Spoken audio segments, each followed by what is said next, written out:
Tá fazendo o quê, filho? Tá fazendo o quê?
Hello, everyone.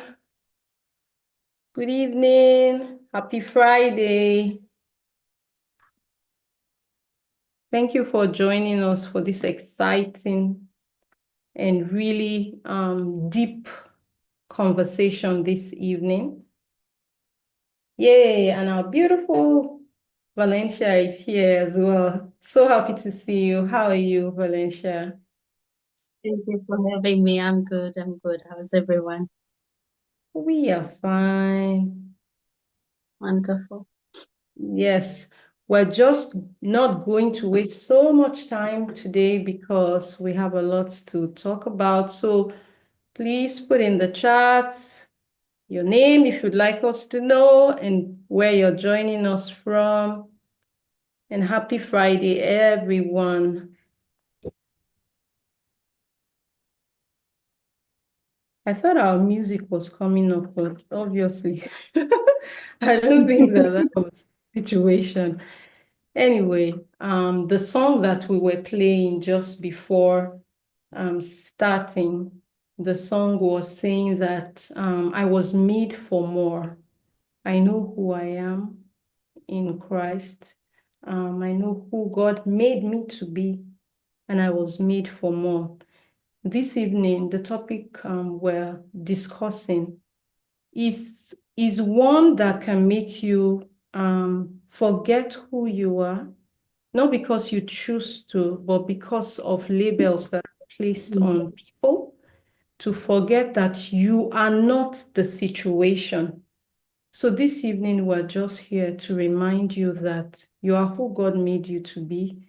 You have an identity, you're important, and it is first you before the situation. You are not the problem. The issue can happen to anyone. And this evening, we just want you to know that we're here together because we care, because we understand. Nobody can be in the shoes who are going through the situations. But this evening, we just want to come together as a community to learn, to share with one another, and to be there for one another. And this evening, we'll be talking about infertility and your mental health, particularly in the context of marriage. Once again, my name is Ladi Stephen. I'm the co-convener of the Breathe platform. And for the next 3 weeks, we will be talking about infertility and your mental health. Today, we will have someone who I deeply respect and love so much. She's a very strong woman who has been through this, and she will share her testimony with us and what helped her through the situation. By next week, we will talk with a medical professional who is particularly specialized in this section. And the week after, we will go into what does the spiritual aspect of this. I like how Valencia says it. It's ladies in waiting, but Yes.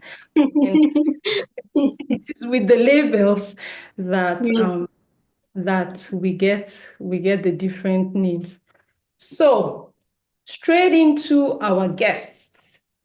The beautiful lady that is on our screen. I'm echoing, I can hear myself. So something needs to be muted. Please admit help.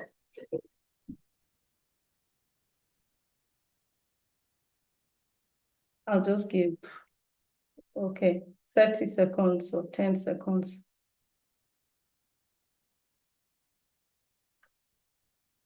Yes.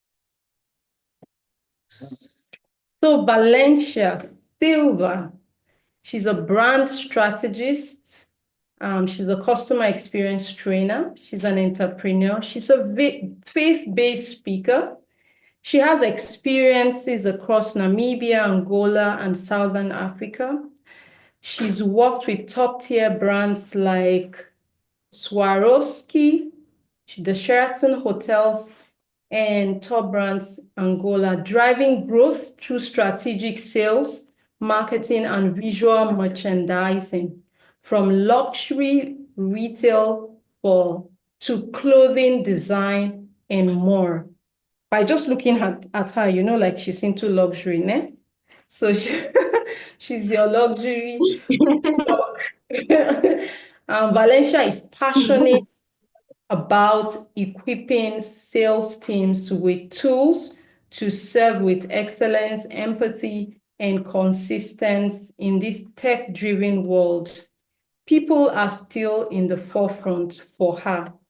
But beyond the boardrooms and the brands, Valencia is also a Christian woman on a journey of waiting on the Lord, or as the world would call it, infertility.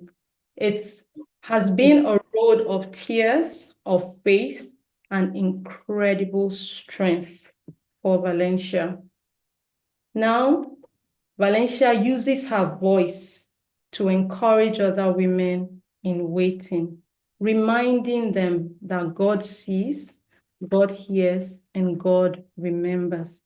Please, if you're on the call, join me. Now, this thing started this. Join me to welcome Valencia.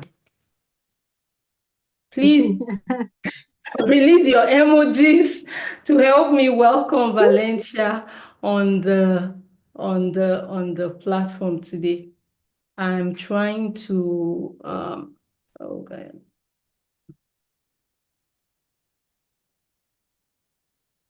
Sorry, Valencia, I think we're trying to pull you into the gallery.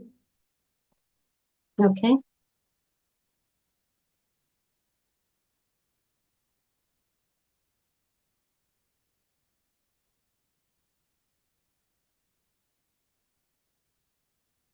Maybe I need to stop sharing for a bit until we'll come back here again. Let me pause. Stop share. A few minutes, people. Like in the bio I just read, technology is the drama of the season, eh?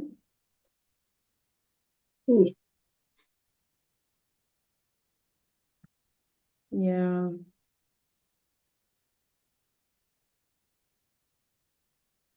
I think we'll just have to start, Valencia. When I need to project again, I will project by some very funny way. It's not agreeing to pull into gallery mode.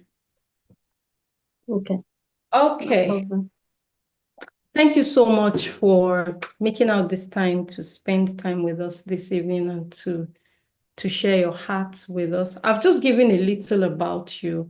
Do you want to speak about who you are? Sure. Yes. Yes, good evening, everyone. My name is Valencia.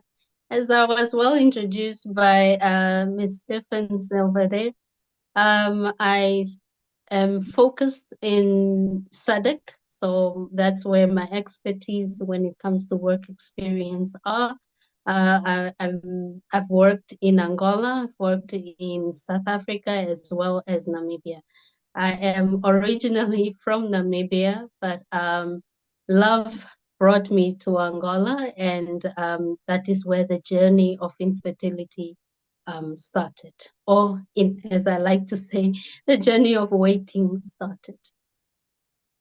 Thank you so much. How very apt. You started talking about your story already, so let's just delve deep. Please tell us about your story. Okay.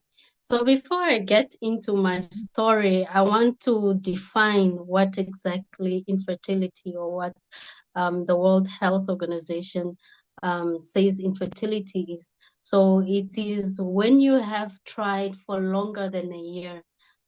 So my journey of love and marriage and infertility, well, basically I was dating my husband for about 5 years before we got married. And when we got married, I moved to Angola. And as expected, you take that period where you want to get to know each other, get to know the country, and get to know your environment where you are naturally so. And we waited for about a year, and then we started on the journey of wanting to add to the family. Although it was not planned, I then found out I was pregnant. And at the time, it was exciting, but still, I wasn't sure. You're newly married. I think we were just a year in, and we had been planning to wait for 2 years. And so when I found out I was pregnant, I was planning this surprise, and immediately the next day I started having cramps, and I was thinking that it's just my menstrual coming on. But the second day after that, I then had a miscarriage at home, by myself. And that was shocking, but that was just the beginning of my story. Wow, this was in the second year after the time you both agreed to wait when you The had. first year. Oh, the first year. You took in the first Yes. year. Had initially Yes. agreed to wait for 2 years. Yes, for 2 years. Oh, okay. Then you became pregnant in the first year. Yes, the first, towards the end of the first year, Okay. it was exciting. I was excited to be a mother. Anyone who knows me knows that I'm always carrying. I always have Yes. baggage, especially if I see a child wherever I see a child, I love to greet them. I love to have the children in my environment. So anyone who knows me growing up knew my house was filled with children. Anyone could bring their child for the weekend, and I would gladly babysit. So I was not ill-equipped. I have siblings. I was prepared for motherhood. I was excited for motherhood. And when that happened, that the first encounter and the first pregnancy, I was ecstatic because I knew I wanted to be a mother from a very young age. I know that this is not the easiest thing. I've said to you offline, but I still want to say to you again, thank you so much for agreeing to do this, because by doing this, you're empowering so many more women and couples who may be going through this. And like someone said to me, is this not reopening wounds? Right. But thank you so much. I can just imagine like your first baby, and you, like you described, you woke up with all the joy. Yes. Had you done shopping and all those things, and what did you do the first No, time? I haven't. I didn't go out shopping, but I was preparing myself mentally. At that time, I was just job hunting. So my husband was the breadwinner. We were staying with my mother-in-law, and so you have to be aware of the environment that you are, Yeah. but you're also planning. And in newlyweds, you're planning your financials, you're planning how you're gonna grow together, and then this comes along. So I did not have that time to do baby shopping and the clothes and all the details, because 2 days after I found out, then the miscarriage happened. Oh, Mhm. oh, Yes. wow. Yeah. How So it long, was how long has your journey been in waiting? so my journey in waiting has been just a little over 10 years. 10 years. Yes, 10 years. So apart from that, 2, 3 years afterwards, so 2016, I got married in 2015. 2016, I had the first miscarriage. 2017, another, and then 2018, another. So practically half of the marriage, or more than half of the marriage, has been the battle of infertility, or at least trying to conceive, and there has been conception. It was not for the lack of conception. I always tell people, and when the doctor explains it to me, one of the miscarriages was 8 weeks. And he firmly told me that was a fetus, so you are a mother. You can conceive. It is just not it is not growing into passing that stage. And it has been a roller coaster. It has been a long journey. So it wasn't it's not a journey of 1 or 2 years, but it has been a few years, yes. Yeah, I can imagine. And it's so powerful what you describe about acknowledging the process, acknowledging, the efforts, because it's just so easy to say, oh, I was pregnant and I miscarried. But no, remembering that experience qualifies a person for motherhood, because you went through that same thing that a mother that eventually carries the pregnancy to term, went through. So, I think it's important to stress like you said, that even though infertility has the definition that many people give to it, which is not completely the definition of infertility, it's important to acknowledge the various experiences. Please help us. Somebody's mic has come off mute. Thank you. So in these years, right, what was the hardest part of the experience for you? Well, I think one of the hardest things of infertility is that you feel alone. That you feel that you're not able to share, and others really don't understand what is happening to you. And then you sometimes you cannot really even share it with your partner, because you don't want to overburden them. They are also experiencing it, and each of us has different ways of handling pain, handling emotions and disappointments. Sometimes you can't share it with your family because the comments that come from that, oh, just try harder. Some will even criticize you. So you try to protect yourself. And to a certain degree, it also feels embarrassing, because going to the second point, because your body betrays you. This is what you feel. Your body as a woman is naturally supposed to conceive. You have plans, you get married, your mind starts telling you that your body is betraying you. You feel, what is wrong with me? That something is wrong with you. Yeah, something wrong with you.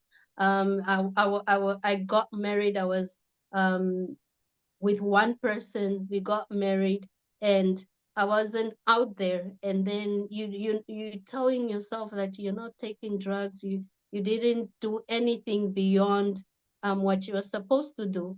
But then this happens. So you start internalizing things. The journey becomes really lonely, because people don't understand. Some people go through 1 or 2 years, then they conceive. Some people just conceive naturally, and they don't really understand the journey of infertility. And may I add that 1 out of 4 couples are going through this. So you may be counting in your group of friends that 1 out of 4 of them is going through this. And it's increasing in the Black community, especially the Black women and men. So with that being said, living in Africa, there is a stereotype that comes to that. Oh, you're just not trying hard enough. Or that you haven't you're just too stressed. You must pray more. You're not praying enough. So all that, yes, Yeah, it's all very that makes African. you, yes, makes you feel really lonely on the journey. Mm. And not only that, financial wise, it's draining. You try, you go to the clinics, you doing test after test, and nothing is happening. So emotionally, you are drained, you feel lonely. There is no empathy that comes from the surrounding family, Mm. and so the journey just becomes internalized. Mm. So there's a Mm. lot of internalizing of the pain and, Yes. withdrawal from the support system that should be around you to be the strength for you. You know, Mm. I always say that one of the hardest things about mental health issues is that the things that you need to do to get Mm. out of the situation, the mental health issues pull you in the opposite direction, right? So, like you Mm. rightly said, aloneness, this is not what someone who is going through infertility should be allowed to go through, right? But this is where you Mm. feel comfort, just like you said, because see Mm. all the description, you feel the embarrassment and all that, So having Mm. just these descriptions you gave us just ties neatly into the next question about the impact it had on you emotionally and your partner, then the impact it had Mm. on you mentally. What did you Mm. do to overcome the emotional and the mental health impacts on you? Mm. Yeah. I want to acknowledge that this journey is, I think we focus a lot on the woman, but it also strains the partner, the male partner. And Exactly. I think with males, they do not know how to express themselves as women do. And so everything is internalized. And so Especially in our it culture, impacts, right? In our especially climate. in our Yeah. culture. Exactly, in our climate, in our in Africa. Um, and so everything for them becomes internalized. So it's a two-way, Mm-hmm. it's a couple that has to Exactly. go through this journey, but each one is experiencing it differently. Um, for the men, they often throw themselves into work, and then they don't know exactly how to help you. And then with a woman, you internalize everything as well, like I said before, but it also is physically exhausting. All the Mm. tests that you have to do, the pregnancies that and the hormones going up and down. Today you're pregnant, tomorrow you're not. Then you have to take medication to cleanse yourself. Then you have to emotionally try again and prepare. They tell you take 6 months, eat this, exercise like this, take this hormonal balance. That there is a lot that is going on. So Mm. emotionally you feel drained, your Mm. mind is as I like to I said I went through seasons. Mm. So in the 10 years you go through seasons. You have hope, then you feel that you, you feel betrayed by God, Yeah. by your body, by, I mean, how come I'm not getting pregnant? What did I do? What Which is wrong sin with did I me? do? Mm. Yeah. And then, so all of that impacts you emotionally. If you are not very careful, you can easily go into depression. You can Yes. easily become obsessed with it. I have seen friends or people that I've met through this journey that became obsessed, every detail, what they're eating, how they're behaving, in the bedroom, the routines, everything becomes a detail-oriented thing, and it Yeah. can consume your life. Yes. How I managed to resolve this issue and not be consumed about it. And I had decided that, or I had prayed a prayer. I said, God, give me identity beyond this. What is my identity beyond this? How can I be a mother and not necessarily having had conceived? And with that answer came, I have, cousins. I have cousins and nieces, and how can I be a mother in the environment that I am without having conceived? So I started coaching. I started teaching Bible with the youth. I started, being a counselor, because if you have to define motherhood, it is beyond conceiving. Yeah. It is how you portray. What kind of role model are you to the youth around you, to the women around you, to the young people around you? That is then when I found that identity, and then also trying to do other things such as business, and how can I be impactful in the society beyond being a mother? That is how I understood of getting myself out of the environment, out of that cycle of focusing on infertility. That's so powerful. And it takes us back to the song at the beginning of the video of this. You are made for more, and your situation does not define who you are. Infertility is the situation, is not who you are. And for anyone who is on the call, or those who will listen to us afterwards, and those who are on YouTube, just know that, like Valencia has powerfully said to us, you are not the situation. Unless we remove ourselves, we differentiate between us and the situation, we will always carry the label of infertility. Infertility is not who you are. Infertility is the situation that you're going through. That's so powerful. Do you want us to show the Yes, the go ahead. medications now? Okay, so if you're on the call, please help me send Valencia some love before we go to the next. Please, how they do that effect? Please show some emojis just going up and helping us to pour some love on Valencia. So we want to show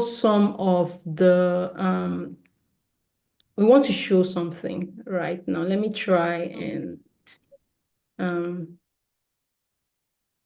I shall find this quickly. Again, our beautiful Valencia. The reason when we talk about this, about infertility, when you haven't been through it, it's just easy to just trivialize, or to say, oh, you cannot, if you've not been through it, you cannot really explain it until you have walked in the shoes of that person. So sometimes when we say, I understand, it's really not a true statement. Maybe we can just imagine what the person has gone through. And like Valencia said, and as we always say, which is why we do what we do on Breathe, is that mental health issues go beyond just the things that happen to you. They transcend to your body, they transcend to your finances, they impact your relationship, and eventually they can,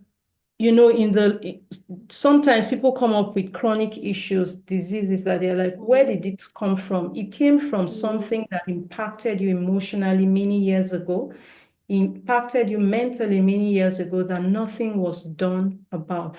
Just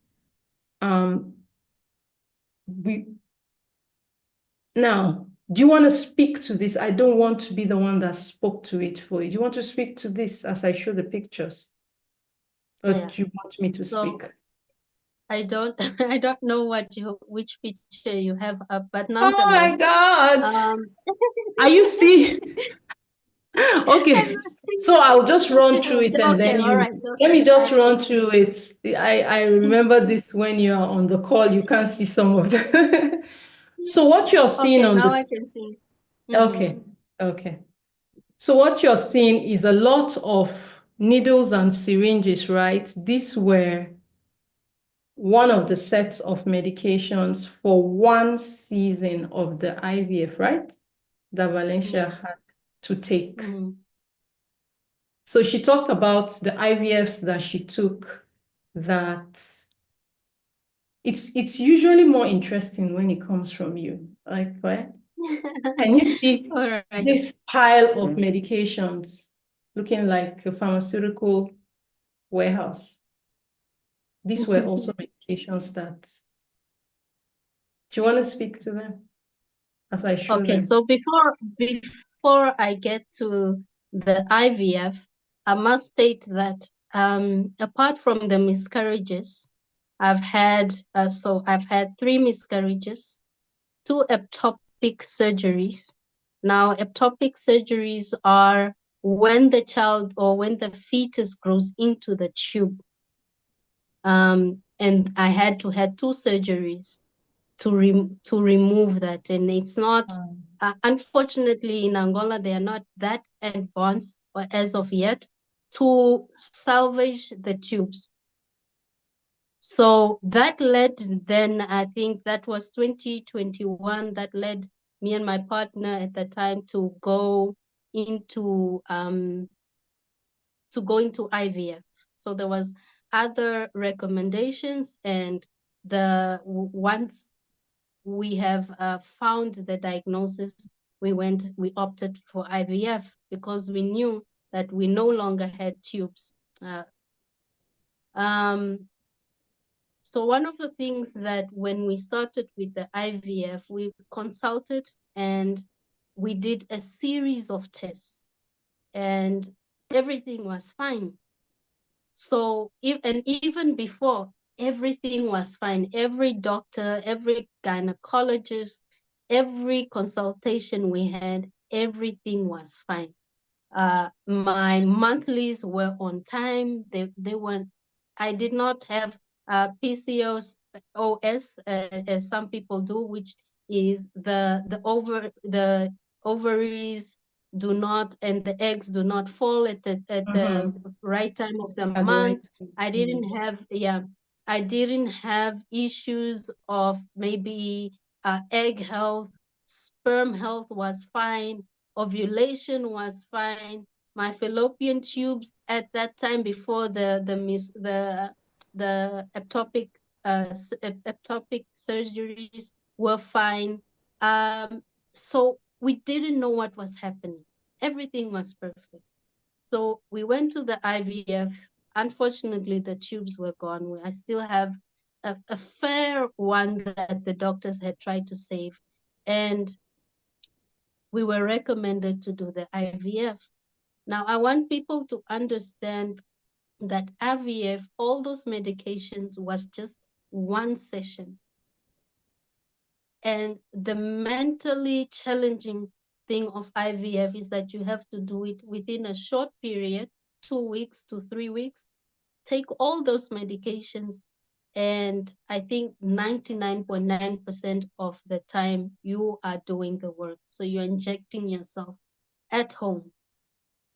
And you are controlling your hormones, you're controlling what you're taking in. This is a hormone booster just for the doctors to help speed up ovulation and, the egg process, harvest the egg process, inseminate them, and then put them into your body.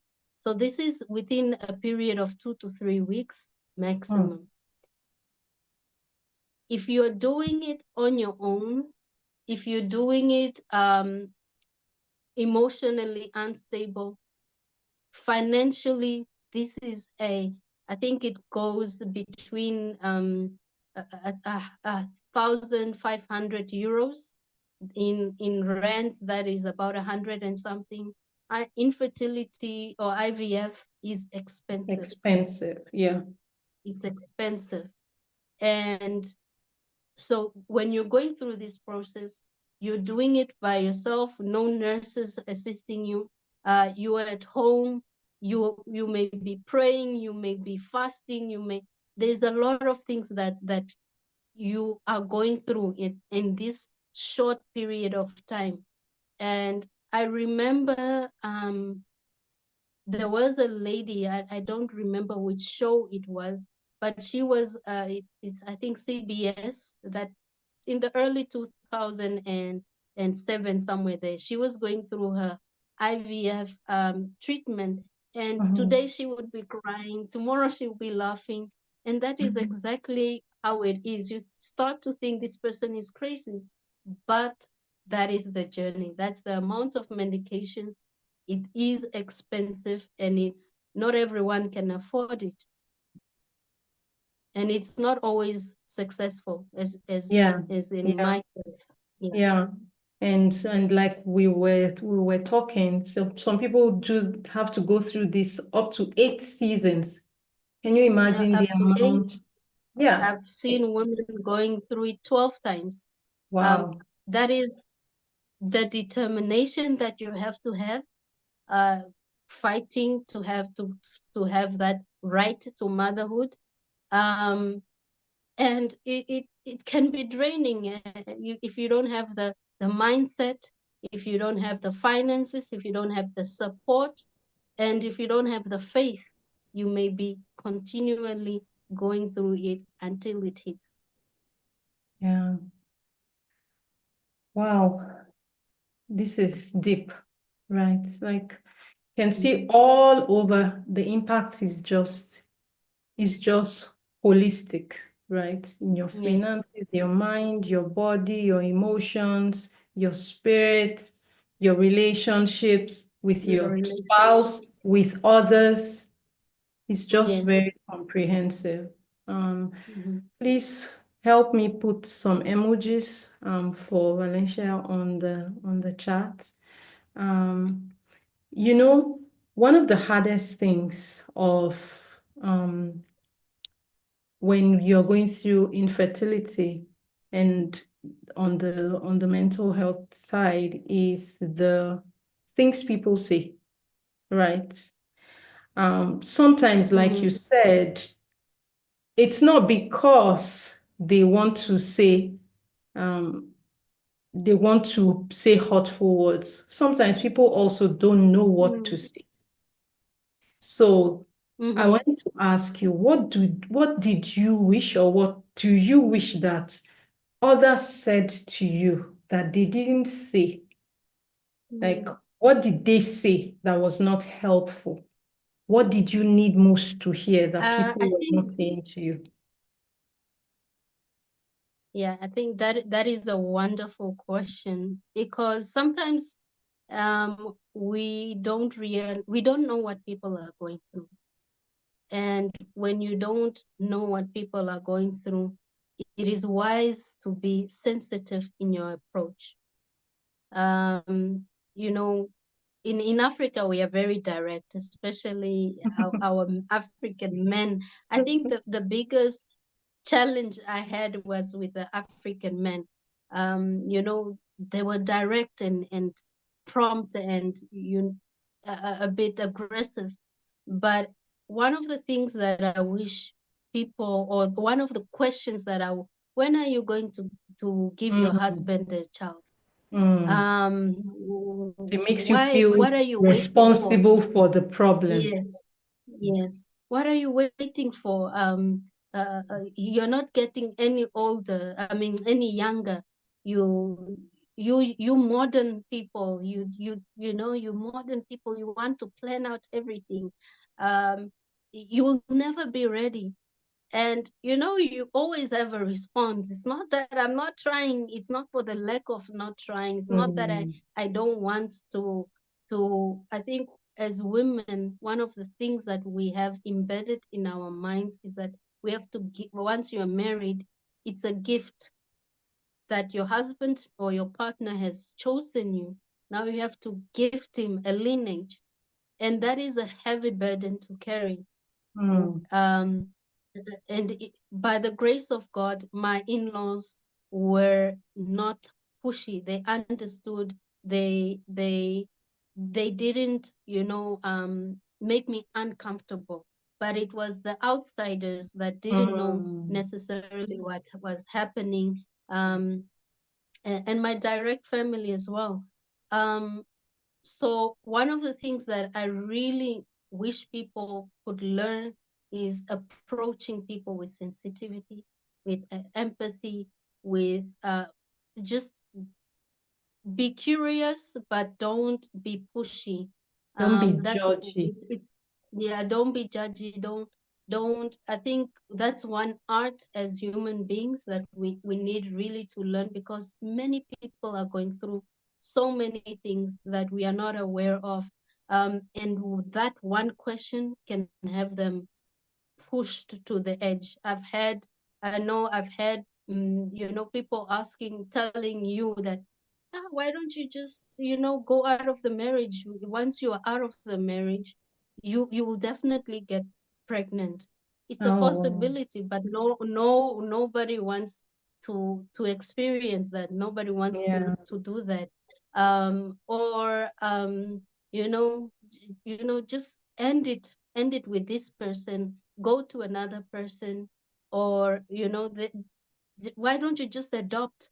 It's easy to adopt nowadays. We would we would love to adopt. We would love to take on what you're saying, but some of the advices were outrageous. And it came from people that you love, and then you shut down because you don't want that negativity. You don't want that influence. And it's not for the lack that you yourself are not thinking of it. You understand? True. We Very true. the person themselves, what you are telling them, they are. I had a very good friend, and I think the best thing that she could ever have told me is just, oh, I want to hug you and I want to say I'm sorry. That is sometimes all you need.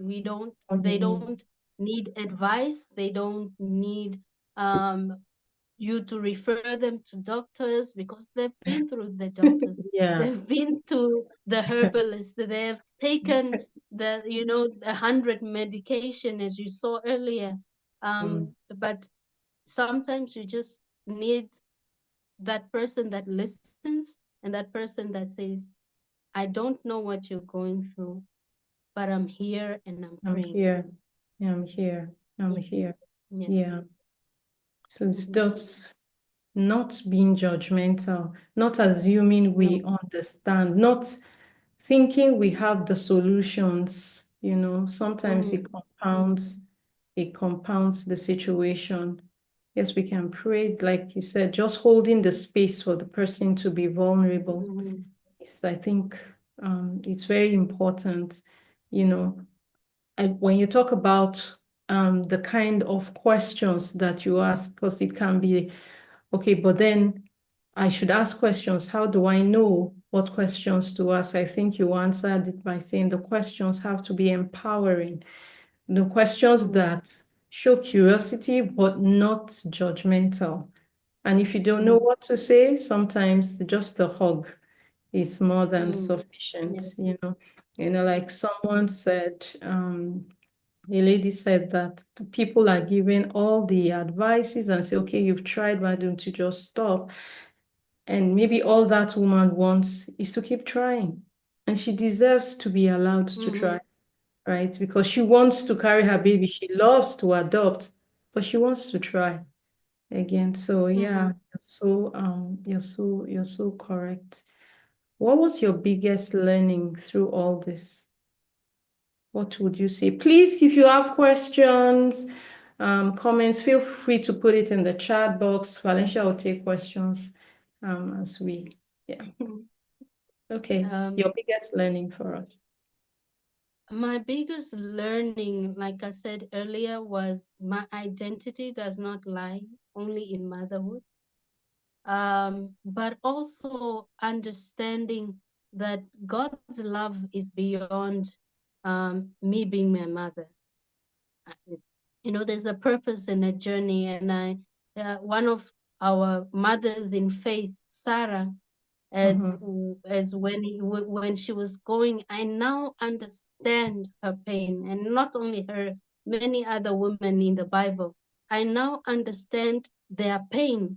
I understand their loneliness, their anger, their purpose in waiting. And today we now also understand why they had that journey.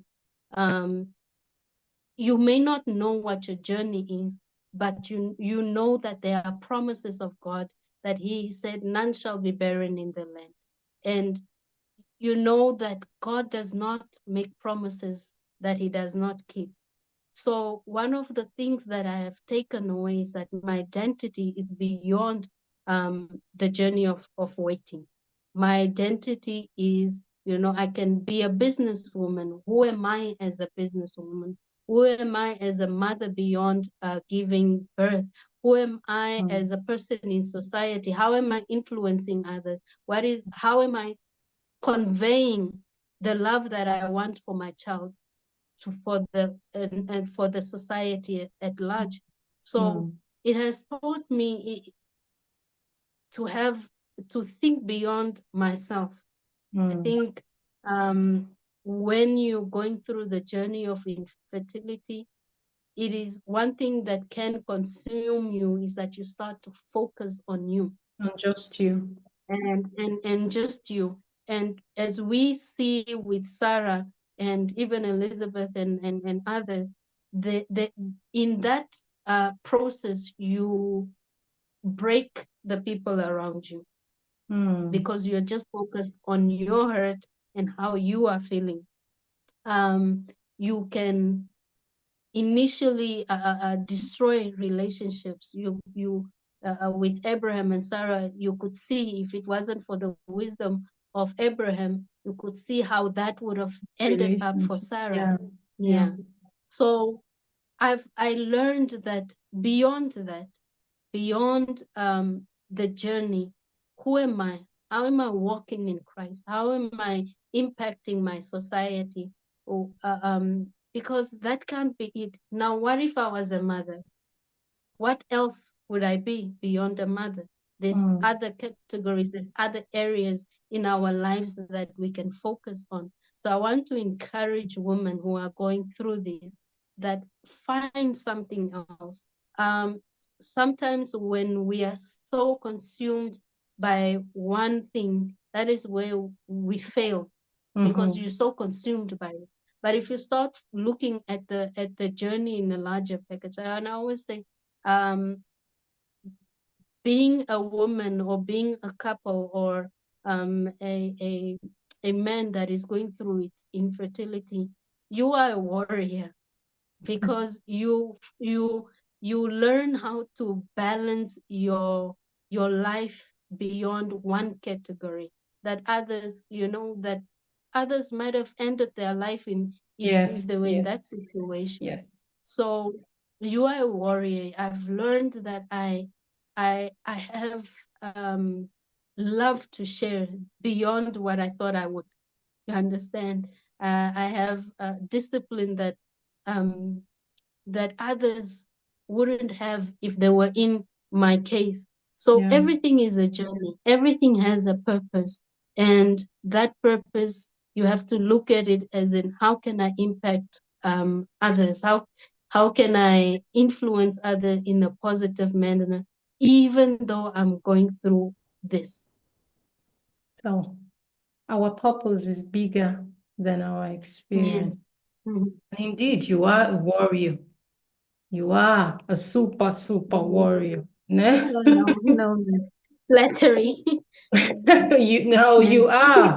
Like, I know you are a fighter. You're such a warrior. What would you do differently? Or what is it that you I wish you knew when you were going through that if you knew at the mm, time, it would have made a lot of difference? mm. What would you change? I think I saw a I hand think show. I didn't see it. within the first year, it's advisable for any couple newly married. I now reach out a lot in church and to many couples that are newly married. One of the first when I was going through the marriage counseling preparation, one of the things that I was advised to do was to take a blood compatibility test.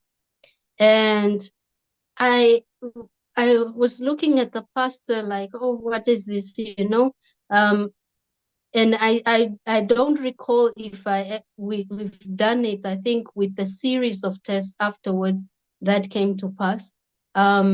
But when you are advised, especially by a leader or a doctor, take them serious. That was not my case with the blood compatibility process, because initially I did get pregnant.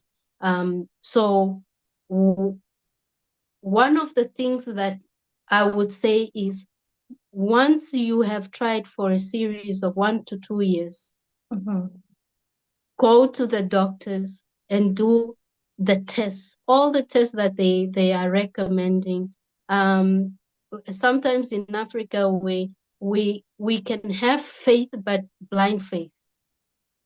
You understand? And there's a reason. I always tell people, God has given us wisdom to have doctors, to have specialists, to have.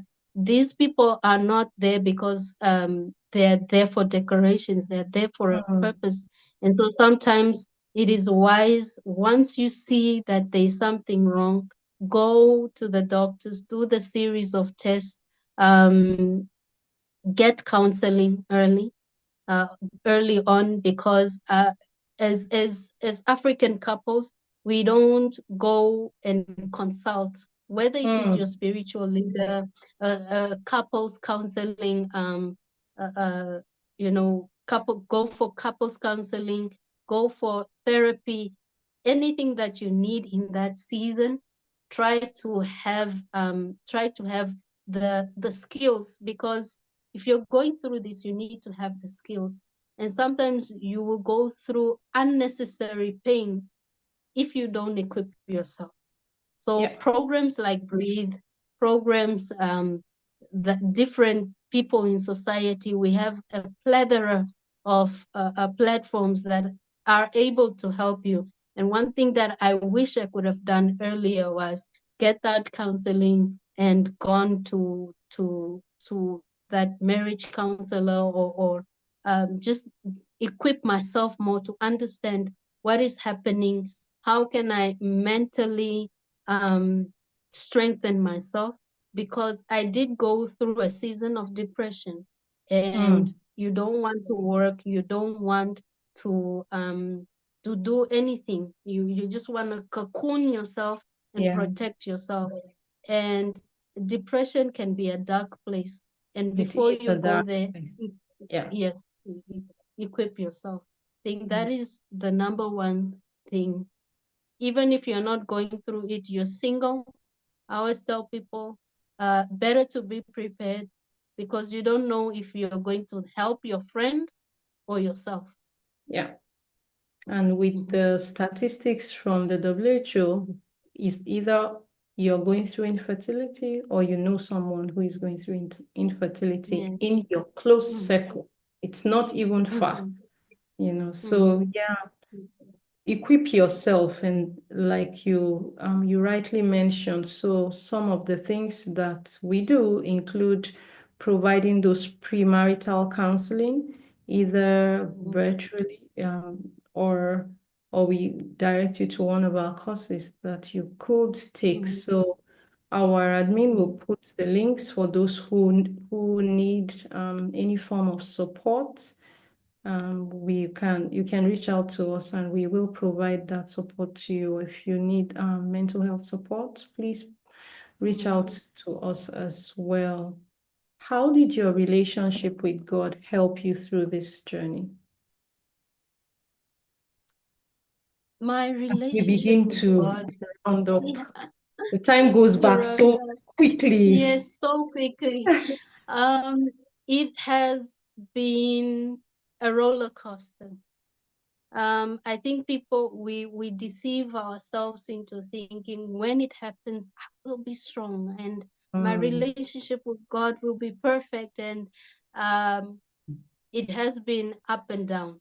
There are moments where I've crawled to Him, and there are moments where we dance with joy, and then there were moments where I I I was like David, all over the place, and and in that journey, I learned God's love. I learned that what it means to be loved.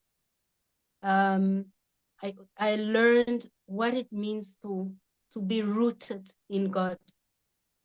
And it is okay if you are in the season where God does not seem like a friend, but He is your Father. It is okay to be in the season where God is your friend and He doesn't feel like an enemy. There are seasons where God feels like an enemy, but in all of those seasons, in all of those, in that journey, I learned to grow in my faith, and to hold on to Him in every season, and to know that He is God in every season.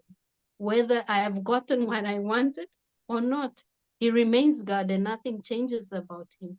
And I think that is a beautiful understanding of who He is, and that it's not over until He says it's Until over. He And says, that yeah. until He says it's over. And Yeah. that in the waiting, if you are patient enough, if you are wise enough to pick up the lessons and to pick up who He wants you to be, because He's forming you. At the end of the day, He knew what was going to happen with you. He knew what your journey would be.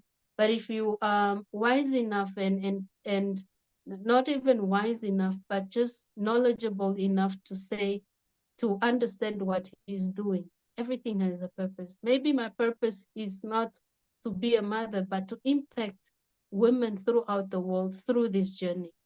I don't know, but I have accepted what He's doing in me, and in this process, I have learned to love and worship God. He has brought me wonderful stewards, not only from you and your husband, but all the church members that I've and friends that I've gained, and not only Namibia and Angola, but the journey is painful, but it's been also wonderful. And if you take away the pain, you see His glory. If you take away the pain, you see His glory. And you don't always have to be in a place where we see that God is a friend, but remembering that He is always a father. The father figure of God for me is so powerful. And remembering that the Father will always love you. He has a bigger purpose than what you're going through. Thank you so much, Valencia. Like you said, He's already using your voice to strengthen others. Yes, we love you, Valencia. We love you. Thank We you, love you a Marsha. lot. Thank you for encouraging. Thank you for strengthening women through your pain. For those who would like to reach out to Valencia, I think Valencia has already started a movement, where she's empowering other women who are going through this. If you would like to be in touch with Valencia, please reach out to us. We will put you in touch with Valencia, and she can be of support to you and with the community that she is creating to empower women who are going through this situation. As we draw the curtain, what one thing would you say to a woman who is going through this today, or to a woman who will one day, because the thing about about these things that are documented is that someday in the future somebody will listen to this again. One thing would you say to someone who now or in the future will go through this or is going through this today? What one thing? God sees you. That's the number one thing that you need to know. He knew you. He knew what he was forming. He does not create mistakes. And to understand that you are loved no matter what you're going through. Your identity is beyond. You still have much to give to society beyond motherhood. And God sees you. God knows. And there's so many people that are everyone's journey is the same, is different. What I cannot say I know what you're feeling, but we understand. We understand, and God truly, truly loves you. He truly does. Nobody says it better than you. God sees you. That's my favorite word in Zulu, right? Sawubona. I see you. Yes. Thank you so much. Thank you so much. Thank We're you so for grateful. having me. Thank you for everyone who joined. Thank you for the platform and the opportunity to share this story. I think what you're doing is such a wonderful, wonderful, impactful thing. And I hope many more series come along. Thank you so much. And on that note where you end, I will just say, for those who are here next week, we will talk with a medical professional. Valencia has shared the experience with us about going through the journey. So we will talk with an expert next week, a fertility specialist. We will put information on our social media handles and in our community to prepare us for that session. We look forward to seeing you. I think one of the most, somebody put, I'm very sorry. Yes, the Portuguese community reached out to us today, within the week and then today, about making sure that we consider the language. Unfortunately, we were not able to find a workable solution before this meeting this evening, but before the next meeting, we're going to try to find a solution to make sure that it's all inclusive for our Portuguese audience as well. Thank you so much, everyone, for joining the session. More emojis for Valencia, like they have put. We love you. We love you. Thank you so much, everybody, for coming. Have a beautiful weekend. And please, for those who would like to reach out to Valencia, join her community, please reach out to us. We will put you in touch with Valencia. Thank you so much. Have a beautiful, beautiful weekend. I know that Windhoek, you're going to have tea before you go to bed, ne? Yes, I'll have my cup of tea. Your cup of Cold. tea. Thank you so much. Have a beautiful weekend, everyone. Thank you for joining the call. Thank you. Bye. Thank you. Bye, everyone.